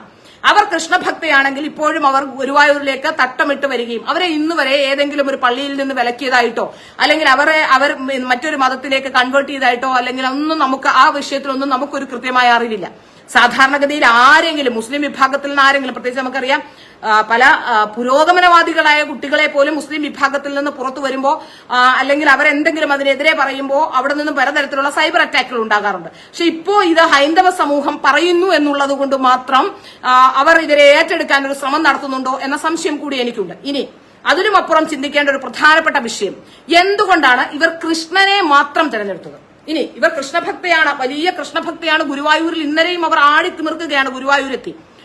മറ്റൊരു പ്രധാനപ്പെട്ട കാര്യം പറയാം. ഗുരുവായൂർ അമ്പലത്തിൽ അകത്തേക്ക് കയറാൻ മറ്റു മതവിഭാഗങ്ങൾക്ക് കഴിയില്ല. യേശുദാസിന് പോലും അവിടെ പോകാൻ കഴിഞ്ഞിട്ടില്ല. യഥാർത്ഥത്തിൽ യേശുദാസിനെ പോലുള്ളവർ ഒരുപക്ഷെ കൃഷ്ണൻ യേശുദാസിനെ പുറത്തു വന്ന് കാണുമെന്ന് വിശ്വസിക്കുന്ന ഒരാളാണ് ഞാൻ. യേശുദാസ് ആ നടക്കിലേക്ക് എത്തിയാൽ പുറത്തേക്ക് ഇറങ്ങി വന്ന് കാണുമെന്ന് ചിന്തിക്കുന്ന ഒരാളാണ് ഞാൻ. അത്രയ്ക്ക് യേശുദാസിനോ അത്രയ്ക്ക് ഒരു ഗാനങ്ങളിലൂടെ അദ്ദേഹം കൃഷ്ണഭക്തി ഉണ്ട് എന്ന് തെളിയിച്ചിട്ടുള്ള ഒരാൾ കൂടിയാണ്. അപ്പോൾ ഇവർ പറയുന്നവർ വലിയ കൃഷ്ണഭക്തയാണെന്നാണ്. ഒരു ദിവസം ഞാൻ മറ്റൊരു വീഡിയോ കാണാനിടയായി. മധ്യ തിരുവിതാംകൂറിലെ ഒരു ക്ഷേത്രത്തിൽ ഇവർ പോകുന്നു. അതും ഒരു കൃഷ്ണന്റെ ക്ഷേത്രമാണ്, വളരെ പ്രശസ്തമായ ഒരു ക്ഷേത്രമാണ്. ആ ക്ഷേത്രത്തിലേക്ക് അവർ അവിടുത്തെ ഭാരവാഹികൾ വിളിച്ചിട്ട് അവിടേക്ക് ചെല്ലാൻ പറയുന്നു. അപ്പൊ അവർ പറയുന്നൊരു കാര്യം, ആ വീഡിയോയിൽ ഒരു വീഡിയോ കാണുന്നുണ്ട്. ആ വീഡിയോയിൽ അവർ പറയുന്നൊരു കാര്യം, എനിക്ക് ഗുരുവായൂരിലെ കണ്ണനെ കാണാൻ പറ്റാത്തത് കൊണ്ട് ഞാൻ ഇവിടേക്ക് വന്നു എന്നാണ്. എനിക്ക് അവർ പറയുന്ന പോലെ സംസാരിക്കാൻ അറിയില്ല, അത്ര സോഫ്റ്റ് അല്ല ഞാൻ, അതുകൊണ്ട് സോഫ്റ്റായി സംസാരിക്കാൻ അറിയത്തില്ല. അതൊരു വലിയ പരാജയമാണ്. പക്ഷെ എങ്കിൽ പോലും ആ പരാജയത്തെ ഞാൻ ഉൾക്കൊള്ളുന്നു. എനിക്ക് കുഴപ്പമില്ല, ഞാൻ ഇങ്ങനെയൊക്കെ സംസാരിച്ചാൽ മതി എന്നാണ് എന്റെ. അതുകൊണ്ട് ഞാനൊരു വലിയ പ്രശ്നകാരിയാന്നൊക്കെ നിങ്ങൾക്ക് തോന്നാം, പക്ഷെ അങ്ങനെയല്ല കേട്ടോ. എനിക്ക് സോഫ്റ്റായി സംസാരിക്കാൻ അറിയില്ല, അത് ശീലത്തിൽപ്പെടുന്നില്ല, അതുകൊണ്ടാണ്. അപ്പോ അവർ പറയുന്നത് ഗുരുവായൂരിലെ കണ്ണനെ എനിക്ക് കാണാൻ പറ്റാത്ത കൊണ്ട് എനിക്ക് ഇവിടുത്തെ കണ്ണനെ കാണാൻ പറ്റിയെന്നാണ്. ഞാൻ ആ വിഷയവുമായി ബന്ധപ്പെട്ട ഒരു അന്വേഷണം നടത്തിയപ്പോ ഈ കൃഷ്ണഭക്ത 20,000 രൂപയുണ്ടെങ്കിൽ മാത്രമേ ആ ക്ഷേത്രത്തിലേക്ക് അവിടെ ചെല്ലാൻ പറ്റുകയുള്ളൂ എന്നാണ് പറഞ്ഞത്. അവർ വിചാരിച്ചു കൃഷ്ണഭക്തി ആയതുകൊണ്ട് വിളിച്ചൊന്ന് ഇവരെ ഒന്ന് സ്വീകരിക്കാം, ഇവർക്കൊരു പൊന്നാടയൊക്കെ അണിയിച്ച് വിടാമെന്ന് വിചാരിച്ചപ്പോ 20,000 രൂപ തന്നാൽ മാത്രമേ, അതായത് അവർ തന്നെ പിന്നീട് ഒരു സ്പോൺസറെ കണ്ടെത്തുകയും 20,000 രൂപ നൽകിയ ശേഷമാണ് ഈ കൃഷ്ണഭക്ത മധ്യ തിരുവിതാംകൂറിലെ ക്ഷേത്രത്തിലെത്തി തൊഴുതിട്ടുള്ളത്. അവിടെ ഭയങ്കര പ്രകടനമാണ്. ആ വീഡിയോ ഒക്കെ കാണണം. അതിൽ ഇവരുടെ ഇൻസ്റ്റയിൽ ആ വീഡിയോ, നിരവധി വീഡിയോകൾ ഇൻസ്റ്റയിൽ അവരുടെ ഇട്ടിട്ടുണ്ട്. ഞാൻ ഈ കണ്ണനെ കാണാൻ വന്നതാണ്, കണ്ണൻ എന്നെ വിളിച്ചതാണ്, കണ്ണന്റെ അടുത്തേക്ക് വന്നതാണ് എന്നൊക്കെ പറഞ്ഞുകൊണ്ട്. അപ്പൊ ഗുരുവായൂരിലെത്തുമ്പോൾ അവിടുത്തെ തന്ത്രിയൊക്കെ വന്നു കാണുമെന്നാണ് പറയുന്നത്. ഏതായാലും കഴിഞ്ഞ കുറെ വർഷങ്ങൾ, ഏതാണ്ട് 40 വർഷത്തിലേറെയായി ഗുരുവായൂരിലൊക്കെ പോകുന്ന ഒരാളാണ് ഞാൻ ഇന്ന് വരെ ഗുരുവായൂരിലെ ഒരു ക്ഷേത്രം ഭാരവാഹിയെ വിളിക്കുകയോ ഭാരവാഹികളെ കാണാൻ ശ്രമിക്കുകയോ ഒരു ഭാരവാഹികളുടെയും അടുത്തു പോയിട്ട് തൊഴുകയോ അവരുടെ ആതിഥ്യം സ്വീകരിച്ച് തൊഴുകയോ ഒന്നും ചെയ്തിട്ടില്ല. ക്ഷേത്രത്തിൽ പോകുമ്പോൾ പുറത്തുനിന്ന് ക്യൂ നിന്ന് പോയി തൊഴലാണ് പതിവ്. അതൊക്കെ നമ്മളെ കൊണ്ട് പറ്റുന്ന കാര്യമാണ്. വേണമെങ്കിൽ അവിടുത്തെ അത്യാവശ്യം പരിചയവും ബന്ധവും ഒക്കെ ഉള്ളത് കൊണ്ട് തന്നെ അവിടുത്തെ ആരെങ്കിലും ഒക്കെ വിളിച്ചു പറഞ്ഞ് ഞാൻ വരുന്നുണ്ടെന്ന് പറഞ്ഞാൽ ഒരുപക്ഷെ ഈ തന്ത്രിയെ അടക്കം കാണാനുള്ള സൗകര്യമൊക്കെ നമുക്ക് കിട്ടും. നമ്മൾ മനസ്സിലാക്കേണ്ട ഒരു പ്രധാനപ്പെട്ട ചില കാര്യങ്ങളാണ്. നമ്മൾ പുരുഷനായാലും സ്ത്രീ ആയാലും മനസ്സിലാക്കേണ്ട കാര്യം, എന്തെങ്കിലും കാര്യങ്ങൾ നമുക്ക് നേടാനുണ്ടെങ്കിലാണ് നമ്മൾ ഒരാളെ തിരക്കി അങ്ങോട്ട് പോവുക. നമുക്ക് പ്രത്യേകിച്ചൊന്നും നേടാനില്ലെങ്കിൽ, ഞാൻ പറഞ്ഞില്ലേ RSS കാര്യാലയവുമായി ബന്ധപ്പെട്ട് കഴിഞ്ഞ 40 വർഷമായി സംഘപരിവാർ അനുകൂലിയായ ഒരാളാണ് ഞാൻ. 40-ലേറെ വർഷമായി, അതായത് എന്റെ ചെറുപ്പകാലം മുതൽ. പക്ഷേ ഇന്ന് വരെ 1-2 തവണയാണ് എന്തോ മീറ്റിങ്ങുകൾക്ക്, ആവശ്യമുള്ള മീറ്റിങ്ങുകൾക്ക്, അതായത് അവിടെ വെച്ച് നടക്കുന്ന ചില മീറ്റിങ്ങുകൾ, ഞാൻ നേരത്തെ ഒരു വിദ്യാർത്ഥി സംഘടനയുമായി ബന്ധപ്പെട്ടൊക്കെ പ്രവർത്തിച്ചിരുന്നു. ആ വിദ്യാർത്ഥി സംഘടനയുമായി ബന്ധപ്പെട്ട് നടത്തിയ മീറ്റിങ്ങുകളിലൊക്കെ ചിലപ്പോൾ കാര്യാലയങ്ങളിലൊക്കെ വെച്ച് നടത്താറുണ്ട്. അങ്ങനത്തെ മീറ്റിങ്ങുകളിൽ പോയിട്ടുള്ളതല്ലാതെ ഒരിടത്തും ഒരു പരിചയം പുതുക്കാനോ അല്ലെങ്കിൽ വെറുതെ വന്ന BJP ഓഫീസിൽ പോയിട്ടുണ്ട്. കാരണം BJP ഓഫീസിൽ സ്ഥിരമായി പത്രസമ്മേളനം ഉണ്ടാകാറുണ്ട്, അതുകൊണ്ട് BJP ഓഫീസിലേക്ക് പോകാറുണ്ട്. അപ്പോ അതുകൊണ്ട് അങ്ങനെയല്ലാതെ ഒരു സ്ഥലത്തും ഇന്ന് വരെ എവിടെയും ഇടിച്ചു കയറി ചെല്ലാൻ ശ്രമിച്ചിട്ടില്ല. നമ്മൾ ഒരാൾ നമ്മുടെ അടുത്തേക്ക് ഇടിച്ചു കയറി ബന്ധം സ്ഥാപിക്കാൻ വരുമ്പോൾ കേരളത്തിലെ എല്ലാ മതവിഭാഗക്കാരും, ഹിന്ദുവായാലും ക്രിസ്ത്യാനി ആയാലും മുസ്ലിം ആയാലും, നിങ്ങളോടൊക്കെ എനിക്ക് പറയാനുള്ളത്, ഈ മനുഷ്യരെ മനസ്സിലാക്കാനുള്ള കഴിവ് നഷ്ടപ്പെട്ടിട്ടുള്ളവരാണ് ഇത്തരത്തിലുള്ള ഫ്രോഡുകളെ പൊക്കിക്കൊണ്ട് നടക്കുന്നതെന്നാണ്. അവരെ ഫ്രോഡെന്ന് മാത്രമേ പറയാൻ കഴിയുള്ളൂ. കാരണം ഈ കേസുകളിലെല്ലാം ഇവരിപ്പോ ഒരു ബലാത്സംഗ കേസ് കൊടുത്തു, ശരി, സാധാരണഗതിയിൽ ബലാത്സംഗ കേസോ അല്ലെങ്കിൽ എന്തെങ്കിലും തരത്തിലുള്ള കേസുകളോ സോഷ്യൽ മീഡിയ ഒക്കെ ഉപയോഗിക്കുന്ന സ്ത്രീകളെ സംബന്ധിച്ച് നമ്മളെ എന്തെങ്കിലും അഭിപ്രായമുള്ളവരെയൊക്കെ സംബന്ധിച്ച് നിരവധി തരത്തിലുള്ള ആക്രമണങ്ങളും പലതരത്തിലുള്ള പ്രശ്നങ്ങളും പലതരത്തിലുള്ള സോഷ്യൽ മീഡിയ അറ്റാക്കുകളും ഒക്കെ ഉണ്ടാകും. എല്ലാവരും കേസ് കൊടുക്കും. പക്ഷേ ഈ കേസിലെല്ലായിടത്തും ഇവർ കേസ് കൊടുത്ത ശേഷം മൊഴി മാറ്റുകയാണ്. ഇവർ പറയുന്നതൊന്നുമായി ഒരു ബന്ധമില്ല. ഇന്നലെ ഈ 2018 കേസുമായി ബന്ധപ്പെട്ട ഈ ഡോക്ടർ ബലാത്സംഗം ചെയ്തു എന്ന് പറയുന്ന അവർ അന്ന് പത്രസമ്മേളനത്തിൽ പറഞ്ഞ അവർ ഇന്നലെ വേറൊരു മീഡിയയിൽ ഇരുന്ന് പറയുന്നു, എനിക്ക് ഇയാളെ പരിചയം ഫോണിലൂടെയാണ്, ഞാൻ ഫോണിലൂടെ പരിചയപ്പെട്ടുണ്ട്, എന്റെ സുഹൃത്ത് പരിചയപ്പെടുത്തിയതാണ്, അയാൾക്ക് കുറച്ച് സ്ത്രീ ഹോർമോൺ ഉണ്ട്, അതായത് ഒരു ഡോക്ടർക്ക് സ്ത്രീ ഹോർമോൺ ഉണ്ട്, അയാളെ ഞങ്ങളെല്ലാം കൂടെ സംരക്ഷിച്ചിരുന്നു, അങ്ങനെയാണ് അയാളുമായുള്ള ബന്ധമെന്ന് പറഞ്ഞിട്ട് ഇവരുടെ 4 വാർത്താ സമ്മേളനങ്ങളോ 4 ഇന്റർവ്യൂകളോ എടുത്തു നോക്കിയാൽ ഇവർ പറയുന്ന എല്ലാ കാര്യങ്ങളും പരസ്പരം ഒരു ബന്ധവും ഇല്ലാത്തതാണെന്ന് നമുക്ക് മനസ്സിലാക്കാൻ പറ്റും. ഇവരുടെ മറ്റൊരു പ്രധാനപ്പെട്ട ആയുധം എന്തെങ്കിലും ആരെങ്കിലും പറഞ്ഞ ഉടനെ ഇവർ 2021 ഇത്തരത്തിലൊരു ചെറിയ വാർത്ത വന്ന സമയത്ത് ഇവർ ആത്മഹത്യക്ക് ശ്രമിച്ചിട്ടുണ്ടെന്നാണ് പറയുന്നത്. ഇപ്പൊ അവർ പറയുന്നത് 30 ഗുളിക കുടിച്ചു, 50 ഗുളിക കുടിച്ചു എന്നൊക്കെയാണ്. ഞാൻ മനസ്സിലാക്കുന്നത് ഡിപ്രഷനുള്ള 2 ഗുളികയോടൊപ്പം ഒരു ഗുളിക കൂടി കഴിച്ച് ആശുപത്രിയിലേക്ക് പോയി എന്നാണ് ഞാൻ മനസ്സിലാക്കുന്നത്. അങ്ങനെയാണ്. ഏതായാലും ഇത്തരത്തിൽ ഇങ്ങനെയൊക്കെ ചെയ്യുന്നത് കൊണ്ടാണ് സാധാരണക്കാരായ ജനങ്ങൾ ഈ വിഷയവുമായി ബന്ധപ്പെട്ട് ഇങ്ങനെയൊക്കെ വിവരങ്ങൾ പലർക്കും അറിയാം. കേരളത്തിലെ പല മാധ്യമങ്ങൾക്കും മാധ്യമപ്രവർത്തകർക്കും ഒക്കെ ഇവരുടെ കാര്യങ്ങൾ അറിയാം. പക്ഷെ ഇത് തുറന്നു പറയാത്തത് ഇത്തരത്തിലുള്ള എന്തെങ്കിലും പ്രശ്നം ഉണ്ടാകുമോ എന്ന് ഭയക്കുന്നത് കൊണ്ടാണ്. ഞാൻ ഏതായാലും ലീഗൽ ഒപ്പീനിയൻ തേടിയിരുന്നു. ഇത്തരം കേസുകളിൽ ഇതിൽ കൃത്യമായ തെളിവുകൾ ഉള്ളതുകൊണ്ട് ഇത്തരം കേസുകളിൽ ഇതൊരു പൊതു താല്പര്യാർത്ഥം പറയുന്നത് കൊണ്ട് ഒന്നും തന്നെ സംഭവിക്കില്ല ഈ വിഷയവുമായി ബന്ധപ്പെട്ടെന്നാണ് എനിക്ക് മനസ്സിലാക്കാൻ സാധിച്ചത്. ഇതിനകത്തൊരു എന്നെക്കുറിച്ചൊരു വലിയ ആരോപണം ഉന്നയിച്ചാൽ ബിന്ദു ഹരേ കൃഷ്ണ ഈസ് വാച്ചിങ്. ബിന്ദു നോക്കൂ, ബിന്ദുവിനോട് ഞാൻ പറഞ്ഞിരുന്നു ഞാൻ കൃത്യമായ തെളിവുമായി വരുമെന്ന്. ഇവരോടുള്ള കുശുമ്പോ കുന്നായ്മയൊന്നുമല്ല. അതേ നോക്കൂ, ട്രൂ കോപ്പി എന്നാണ്. കണ്ടല്ലോ, ഇത് കോടതിയിൽ നിന്ന് ഞാൻ എടുത്ത രേഖയാണ്. ബിന്ദുവിനോട് പ്രത്യേകം പറയുന്നു, ബിന്ദു ആയിരുന്നു ഏറ്റവും കൂടുതൽ ഇവർക്ക് വേണ്ടി എന്നോട് പടവെട്ടിക്കൊണ്ടിരുന്നത്. ട്രൂ കോപ്പി കോടതിയിൽ നിന്ന് എടുത്ത രേഖയുടെ അസൽ പകർപ്പാണിത്. അതുകൊണ്ടാണ് ഞാൻ പറഞ്ഞത് ഞാൻ ഇതിന്റെ കൃത്യമായ തെളിവുമായി വരുമെന്ന്. സാധാരണ സ്ത്രീകളോടൊന്നും ഞാൻ അങ്ങനെ വഴക്കുണ്ടാക്കാനോ പ്രശ്നം ഉണ്ടാക്കാനോ സ്ത്രീകളെ കുറിച്ച് മോശം പറയാനോ കുശും കുന്നായ്മ ഉണ്ടാക്കാനോ ഒന്നും പോകാറില്ല. കാരണം എനിക്ക് ഏറ്റവും കൂടുതലുള്ള സ്ത്രീ സുഹൃത്തുക്കളാണ്. എന്റെ സ്ത്രീ സുഹൃത്തുക്കൾക്കറിയാം ഞാൻ ഒരു തരത്തിലും രാഷ്ട്രീയമോ അല്ലെങ്കിൽ മറ്റേതെങ്കിലും കാര്യം കൊണ്ട് ഒന്നും തന്നെ ഇത്തരത്തിലുള്ള പ്രശ്നങ്ങൾ ഉണ്ടാക്കില്ല എന്ന് എന്റെ സ്ത്രീ സുഹൃത്തുക്കൾക്ക് അറിയാം. വ്യക്തിപരമായ വിഷയങ്ങൾ ഒന്നും തന്നെ ഇടപെടുന്ന ഒരാളെയല്ല ഞാൻ. ഇടപെട്ടാൽ തന്നെ അവരെ നന്നാക്കാനായിരിക്കും, ഒരിക്കലും നശിപ്പിക്കാനോ അവരുടെ ജീവിതവുമായി ബന്ധപ്പെട്ട് എന്തെങ്കിലും കോംപ്ലിക്കേഷൻ ഉണ്ടാക്കാനോ ഒരിക്കലും ഞാൻ ഇടപെടാറില്ല. പക്ഷെ ഈ വിഷയത്തിൽ ഇടപെടേണ്ടി വന്നത് ഈ വിഷയവുമായി ബന്ധപ്പെട്ട് ഹൈന്ദവ സമൂഹത്തിലും മുസ്ലിം സമൂഹത്തിനിടയിലും ഒരു വലിയ തരത്തിലുള്ള വിടവുണ്ടായിട്ടുണ്ട്. ഇതിന് മറ്റൊരു പ്രധാനപ്പെട്ട കാര്യം, ഇവരെപ്പോഴും ഈ കരഞ്ഞുകൂവി ബഹളം വെച്ച് ഇവർ സംസാരിക്കുമ്പോൾ പെട്ടെന്ന് ഇവർ മദ്രസയിലേക്കും ഉസ്താദിലേക്കും പോകും. ഇന്റർവ്യൂ കണ്ടാൽ അറിയാം. ഇന്നലെയും ആ മദ്രസയും ഉസ്താദിലേക്കും ഒക്കെ പോകുന്നുണ്ട്. അപ്പൊ തീർച്ചയായിട്ടും ഈ മുസ്ലിങ്ങളുടെ വികാരങ്ങളെ വ്രണപ്പെടുത്തുന്ന രീതിയിൽ ഹൈന്ദവ വികാരത്തെ അതിന് അനുകൂലമാക്കി മാറ്റുക എന്ന തരത്തിലാണ് അവർ സംസാരിക്കുന്നത്. ഇത്തരത്തിൽ ഒരു വലിയ പ്രശ്നം ഉണ്ടാക്കാനുള്ള സാധ്യത. അപ്പോ പലരും മുസ്ലിം മതത്തിന് എതിരായി സംസാരിക്കുന്നുണ്ട്, ഹിന്ദു മതത്തിനെതിരായി സംസാരിക്കുന്നുണ്ട്, ആചാരങ്ങൾക്കെതിരെ സംസാരിക്കുന്നുണ്ട്. അതൊക്കെ അവരുടെ വ്യക്തിപരമായ വിഷയങ്ങളും അവരുടെ ചിന്താഗതികളും ഒക്കെ ആവാം. പക്ഷെ ഇത് കൃത്യമായ രീതിയിൽ ഹൈന്ദവ മുസ്ലിം വിഭാഗങ്ങളെ വലിയ രീതിയിൽ ഒരു അടി ഉണ്ടാക്കാനായിട്ട് ഇവർ ശ്രമിക്കുന്നുണ്ട്. മാത്രമല്ല ഇവർ പറഞ്ഞിരുന്നു ഇവരുടെ സഹോദരൻ ഇവരോട് ചോദിച്ചു എന്ന്, വ്യഭിചരിച്ച് ജീവിച്ചുകൂടെ എന്ന് ചോദിച്ചു. ആ വാക്ക് ഞാൻ ഉപയോഗിക്കുന്ന വാക്കല്ല. സാധാരണ ഞാൻ ഇംഗ്ലീഷ് വാക്ക് പ്രോസ്റ്റിറ്റ്യൂഷൻ എന്ന് ഉപയോഗിക്കുന്നത്. ഞാൻ ഇങ്ങനത്തെ വൃത്തിയത്തെ വാക്കുകൾ ഉപയോഗിക്കുന്ന ഒരാളല്ല. അതുകൊണ്ട് തന്നെ ഏതായാലും പറഞ്ഞുപോയി, ക്ഷമിക്കുക. അപ്പോ അവർ പറഞ്ഞ വാക്കാണേ, അതുകൊണ്ടാണ്. അപ്പോ അങ്ങനെ പറഞ്ഞു എന്നാണ് പറയുന്നത്. പക്ഷേ അവരുടെ അച്ഛന്റെ ഒരു മൊഴി ഈ 2006 കേസുമായി ബന്ധപ്പെട്ടിട്ടുണ്ട്. അതിൽ അയാൾ പറയുന്നത് തനിക്ക് 3 പെൺകുട്ടികളാണെന്നാണ്. അപ്പോ ഈ സഹോദരൻ എന്ന് പറയുന്ന ഇവർ പറഞ്ഞ സഹോദരൻ പറഞ്ഞു ഇങ്ങനെ കൃഷ്ണചിത്രം വരയ്ക്കുന്നത് കൊണ്ടാണ് തനിക്ക് ഇന്ന് വരെ നേരിട്ടുള്ള എല്ലാ പ്രശ്നങ്ങളും എന്ന് പറഞ്ഞു വെക്കാൻ ശ്രമിച്ചത്. ഇതൊരു സ്പർദ്ധയുണ്ടാക്കാനുള്ള ശ്രമം തന്നെയാണ്. അത് മാത്രമല്ല ഇനി ഹൈന്ദവ കമ്മ്യൂണിറ്റിയുടെ ഈ RSSകാരും BJPക്കാരും ഹൈന്ദവരുമായിട്ടുള്ള ആൾക്കാരെല്ലാം ഇപ്പൊ പലതട്ടിലായി ഈ വിഷയത്തിൽ. ഇതുകൊണ്ടൊക്കെ തന്നെയാണ് ഞാനിത് പറയണം, ഇത് പറഞ്ഞേ മതിയാകൂ എന്ന് വിചാരിക്കാനും കാരണം കുറച്ചുപേർ അവരെ സപ്പോർട്ട് ചെയ്യുന്നു, അവർ നല്ലവരാണെന്ന് പറയുന്നു, അവർക്ക് വീണ്ടും സപ്പോർട്ടുമായി വരുന്നു. ഇപ്പോ സോഷ്യൽ മീഡിയ, അമൃത TV, അങ്ങനെ നിരവധി ചാനലുകൾ, പിന്നെ ഓൺലൈൻ ചാനലുകളുടെ ഒരു ആധിക്യമായതുകൊണ്ട് അവർക്ക് നല്ലതോ ചീത്തയോ അല്ലെങ്കിൽ സമൂഹത്തിന് മാതൃകയാവുന്ന ആൾക്കാരെയോ ഒന്നും സമൂഹത്തിന്റെ മുന്നിലേക്ക് പ്രൊജക്ട് ചെയ്യണമെന്നില്ല. അവരെ സംബന്ധിച്ച് അവർക്ക് ഇത്തരത്തിൽ ഏത് തരത്തിലുള്ള ആളെ കിട്ടിയാലും അതിലൊരു മാർക്കറ്റിംഗ് തന്ത്രം മാത്രമേ കാണുള്ളൂ. പ്രത്യേകിച്ച് ഈ നിരവധി സോഷ്യൽ മീഡിയ വാർത്ത ചെയ്യുന്ന ചാനലുകളെക്കാൾ ഉപരി ഇപ്പോൾ നിരവധി സിനിമ ചെയ്യുന്ന ചാനലുകളൊക്കെ കൊച്ചിയിൽ നിന്നുണ്ട്. അപ്പൊ ഇന്നലെയും ഒരു ഇന്റർവ്യൂ അത്തരത്തിൽ കണ്ടു. കൃഷ്ണഭക്തി കൊണ്ട് ഇങ്ങനെ ആറാടുന്ന കൃഷ്ണഭക്ത.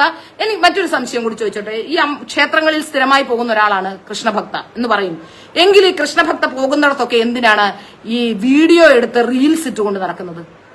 ഗുരുവായൂർ കണ്ണനോടുള്ള ഇന്നലെ 3 or 4 ലൈവ് ഗുരുവായൂരിലിരുന്ന് എന്നെ ഗുരുവായൂർ കണ്ണൻ രക്ഷിച്ചു. 1 മാസത്തിന് ശേഷമാണ് താൻ ഗുളിക കഴിച്ചതിന്റെ ആധിക്യം, അതിന്റെ ഒരു അസ്ഥിത ഉണ്ടായത്. താൻ ആശുപത്രിയിലായിരുന്നു. ഞാൻ വരില്ല കണ്ണ എന്ന് വിചാരിച്ചു. അങ്ങനെ ആരെ ബോധിപ്പിക്കാനും ആരെ പറ്റിക്കാനുമാണ് നിങ്ങൾ ഈ കൃഷ്ണഭക്തി പറഞ്ഞുകൊണ്ട് ഗുരുവായൂരിലേക്ക് വരുന്നത്?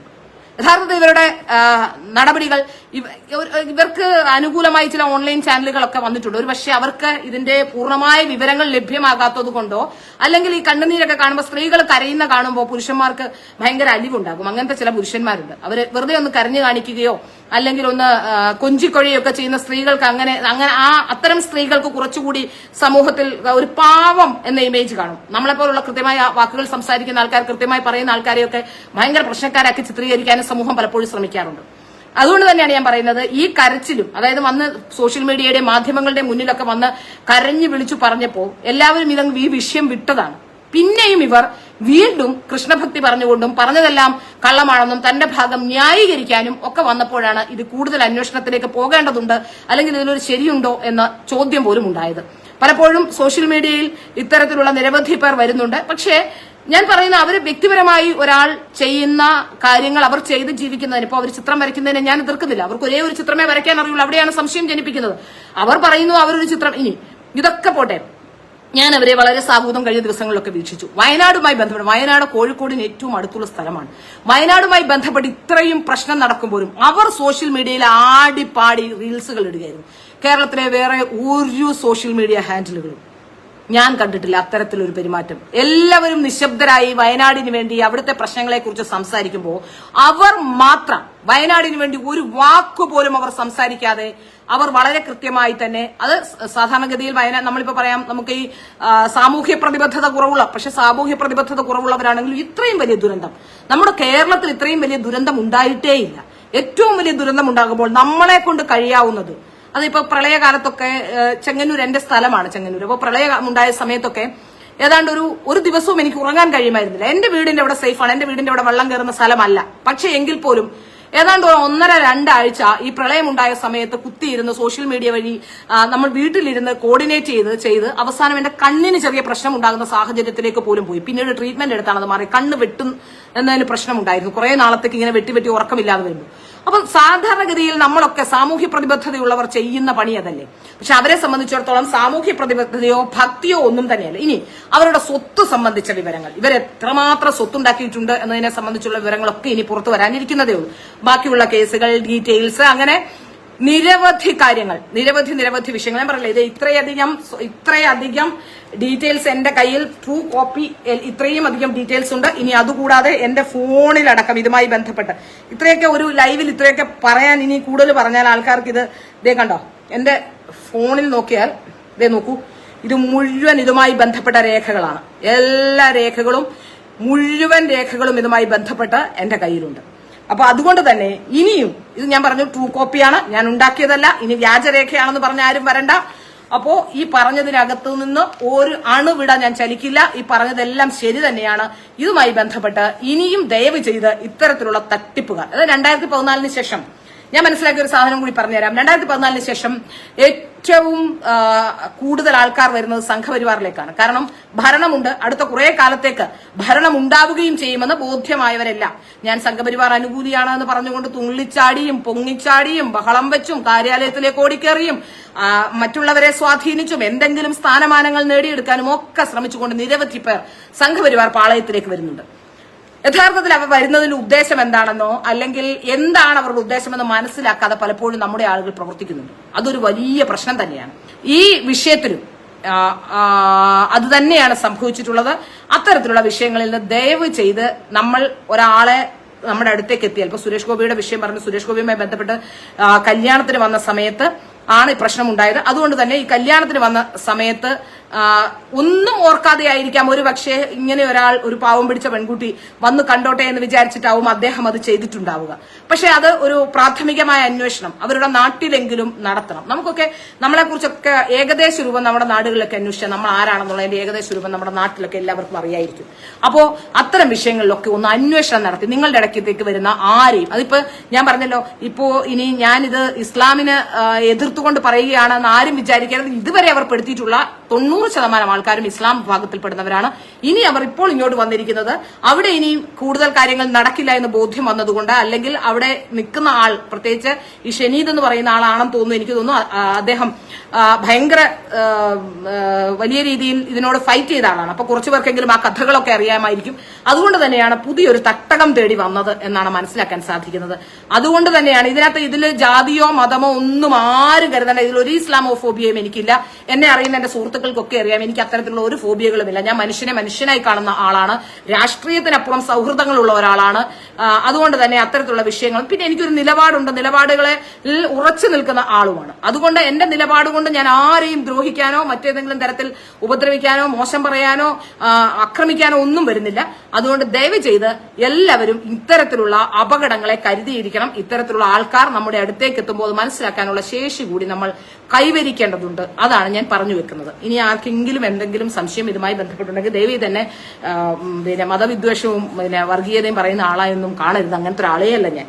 എനിക്ക് അങ്ങനെ ഒരു ഇതുമില്ല. ഞാൻ ഹൈന്ദവ സംസ്കാരത്തിന്റെ എല്ലാ ചിട്ടകളോടും എല്ലാ രീതികളോടും പൊരുത്തപ്പെട്ട ഹൈന്ദവ സംസ്കാരം എല്ലാവരെയും ഉൾക്കൊള്ളുന്ന ആ സംസ്കാരത്തിന്റെ ആളായി തന്നെ നിലനിൽക്കുന്ന ഒരാളാണ്. അതുകൊണ്ട് അത്തരത്തിൽ എനിക്ക് ഒരു തരത്തിലുള്ള വിദ്വേഷവുമില്ല. അത് മനസ്സിലാക്കിക്കൊണ്ട് വേണം എന്റെ ഈ ലൈവ് കൂടി കാണാൻ. ഏതായാലും എനിക്കൊരു ഇന്നത്തെ ഒരു സന്തോഷം എന്ന് പറഞ്ഞാൽ ഒരു ഫ്രോഡിനെ എനിക്ക് തുറന്നു കാണിക്കാൻ കഴിഞ്ഞു എന്നുള്ളത് വലിയ സന്തോഷമുണ്ട്. മറ്റൊന്നുമല്ല, അവര് പടം വരയ്ക്കുന്നതോ പണം ഉണ്ടാക്കുന്നതോ മറ്റൊന്നുമല്ല. ഇത്തരത്തിലുള്ള ഫ്രോഡ് പ്രവൃത്തികൾ പലരുടെയും കുടുംബം മുടിച്ചിട്ടല്ല നമുക്കൊരു കുടുംബം ഉണ്ടാക്കുകയോ നമ്മൾ സമ്പാദിക്കുകയോ ഒക്കെ ചെയ്യേണ്ടത്. മറ്റുള്ളവരുടെ നമുക്കൊക്കെ പലർക്കും പല രീതിയിലുള്ള ചതികളും പ്രശ്നങ്ങളും ഒക്കെ ഉണ്ടാവും. പക്ഷേ അതിലും ഒരു ധാർമ്മിക മര്യാദ നമ്മൾ കാണിക്കണം. ഇല്ലാത്ത കാര്യങ്ങൾ പറയുകയും അല്ലെങ്കിൽ അത്തരത്തിലുള്ള കാര്യങ്ങൾ ചെയ്തുകൊണ്ട് മുന്നോട്ട് വരികയും അവരെ ഉപദ്രവിക്കുകയും പിന്നീട് വാക്ക് മാറ്റി പറയുകയും സ്വന്തം ലാഭത്തിന് വേണ്ടി ഇതൊക്കെ ഉപയോഗിക്കുകയും ചെയ്യുന്ന പ്രവണതകൾ ഇല്ലാതാക്കണം. അത്തരത്തിൽ ചെയ്യുന്നത് ശരിയല്ല. അതുകൊണ്ടാണ് ഇത്രയും വിഷയങ്ങൾ ഇപ്പോൾ പറയേണ്ടി വന്നത്. പറഞ്ഞ കാര്യങ്ങളെല്ലാം ശരിയാണ്. അതുമായി ബന്ധപ്പെട്ട എല്ലാ തെളിവുകളും എന്റെ കയ്യിലുണ്ട്. അതുകൊണ്ട് ഏതായാലും ഇന്ന് എന്റെ ലൈവ് ഞാനിവിടെ അവസാനിപ്പിക്കുകയാണ്. നിങ്ങൾക്ക് ആർക്കെങ്കിലും എന്തെങ്കിലും ചോദിക്കാനോ പറയാനൊക്കെ ഉണ്ടെങ്കിൽ ചോദിക്കാൻ പറയാം. ഞാൻ അതിന് മറുപടി പറയാം. എവിടെയെങ്കിലും സംശയമുണ്ടെങ്കിൽ. ഞാൻ പറഞ്ഞില്ലേ, ഈ ആദ്യത്തെ കേസിൽ മിസ്സിംഗ് കേസ് കൊടുത്തിട്ടില്ല, അവിടെ ഒരു സംശയമുണ്ട്. രണ്ടാമത്തെ കേസിൽ ഈ പറയപ്പെടുന്ന സുഹൃത്തെന്ന് പറയുന്ന ഒരാളുടെ പേര് പറയുന്നുണ്ട്. അങ്ങനെ ഒരാളുണ്ടോ? ആ ആൾ എവിടെയാണ്? അയാൾ സാക്ഷിയാണോ? അയാൾ പ്രതിയാണോ? ഇതൊന്നുമില്ല. വെറുതെ ഒരു കേസ് അങ്ങ് കൊടുത്തിരിക്കുകയാണ്.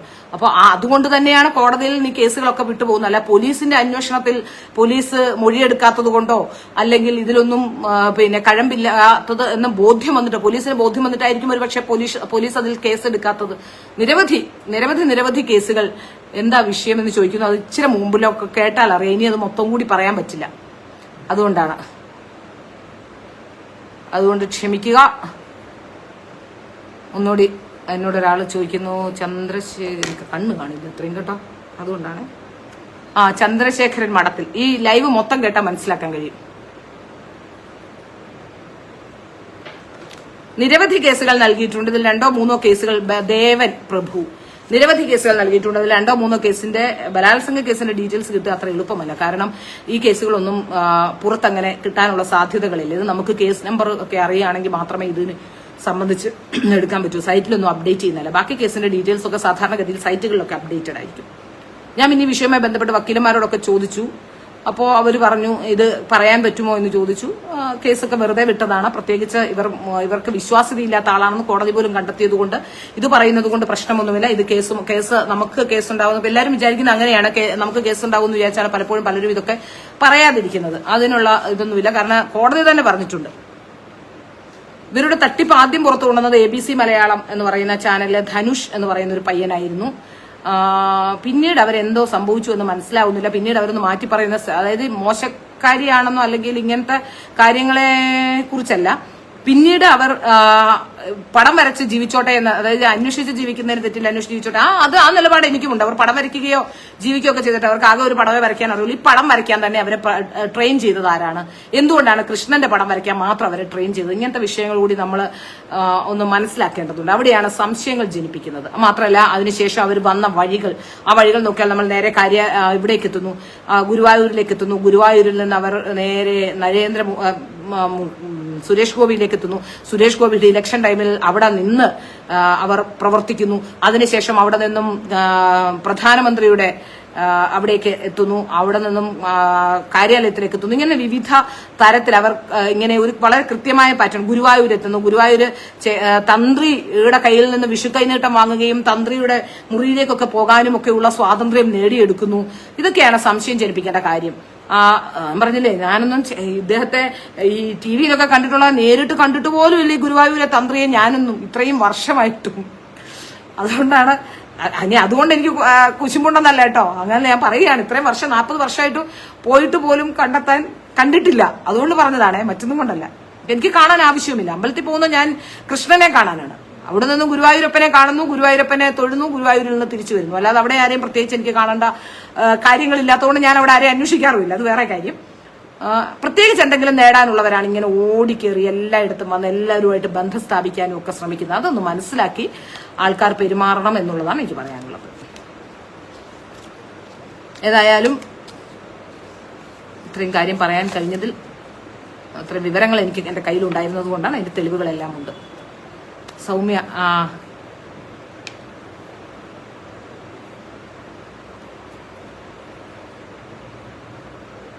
അപ്പു ശരി, പിന്നീട് കാണാം നമുക്ക്.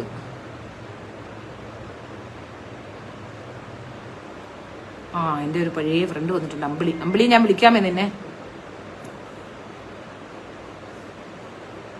ജിജേഷ് നെല്ലി വീട്ടിൽ വാച്ച്.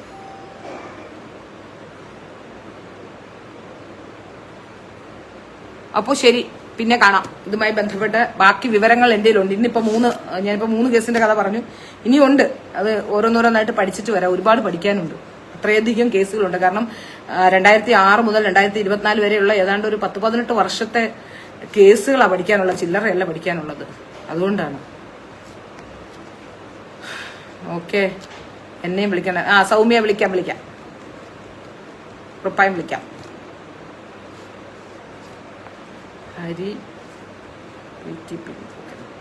അപ്പൊ ശരി, ഓക്കെ, പിന്നെ കാണാം. നമസ്കാരം.